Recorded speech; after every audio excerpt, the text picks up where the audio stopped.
here, and that's going to be Seahawks 5-2 at the Ravens 6-2, 5.5 point spread over under a 43. I'm gonna let you kick this one off, Jeff. What are your thoughts on this one, and who do you have winning? You know, I'm big on the Ravens. I've been big on the Ravens since August. I've been big on Lamar as MVP. I like everything that's going on with Baltimore. And I have to say, I didn't give enough respect preseason, pre-flop on the Seattle Seahawks. Look at them. They're 5-2. They lost their home opener to the Rams. They did not come out of the locker room in the second half. But since then, 5-1. My number is spot on to what the number is, and the public doesn't know what to do with this game. It's a 5.5 with a 42.5. That was my true number. It's 5.5 with a 43. This is in Baltimore. A lot of respect to Vegas saying, "Hey, we're not sure which way this game's going to go. We're going to let the public decide." So stuck here. I didn't buy a hook. I left it at 5.5. I think it's going to be a close game. Who wins the turnover battle? On the Seattle side, looks like Charbonnet getting more action at the running back situation. And Jigba has now scored 2 weeks in a row. Noah Fant starting to get some more play. Obviously, DK and Lockett. This is one of the games of the week in my eyes. I get the Ravens to cover, Pops, but this is no guarantee. This is hopefully the Ravens win by 6 or more, Pops. You know what, Jeff? And I've been hard on Lamar, hard on the Ravens and all that this year because, I just feel like they've kind of, they're late to the party with Lamar. But you know what? Lamar was not impressing me here in the first 4 weeks of the season. But over the last few games where he's had to play against way better teams and teams that are seen as playoff type teams and being able to hold off most of the AFC North except for a fluky loss in Pittsburgh. Right now, I can say this with my chest out far, very far. The Ravens are the best team in the AFC. Because when you look at the schedule and you look at the way they beat down those teams in the schedule, this team is good.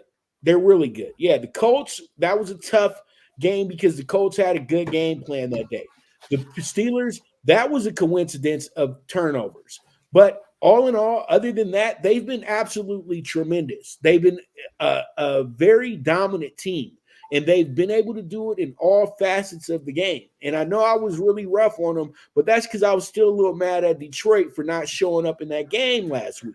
So, it is what it is. I think that I was with the rest of America because I wasn't impressed after the Detroit game.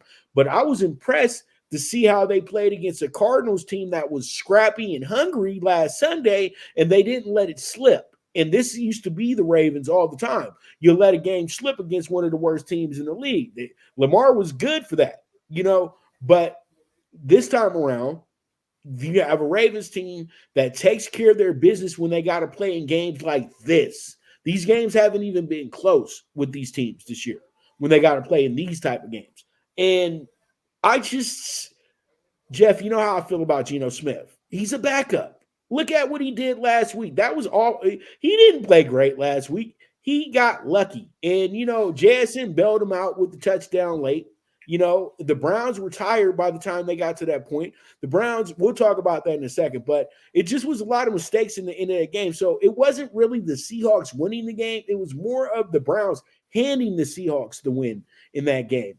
Geno has not looked good to me in the last month. And he's just, to me, a real waste for these great receivers. If you put Sam Howell with Seattle right now, they're a great team. You know what I mean? So you look at this and you say to yourself that the matchup really does call for the Ravens to have another dominant day because Geno Smith is just not it, brother. Sorry.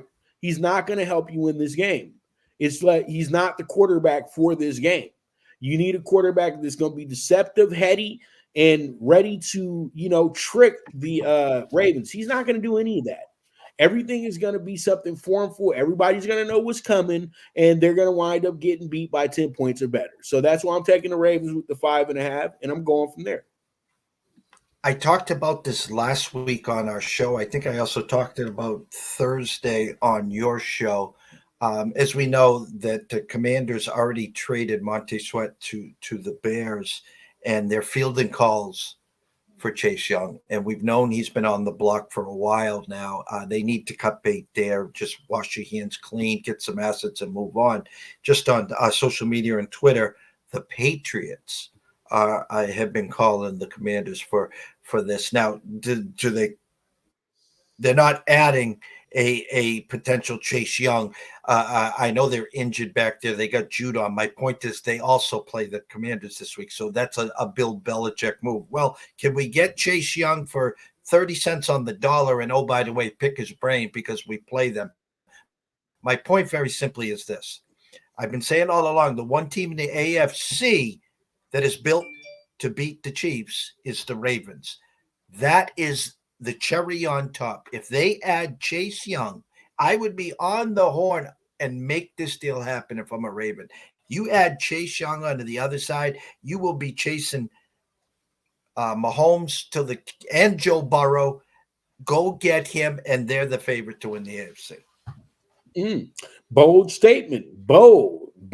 All right, let's jump into this next game. And we got the Bucks and the Texans. Bucks 3-4, Texans 3-4, 2.5 point spread.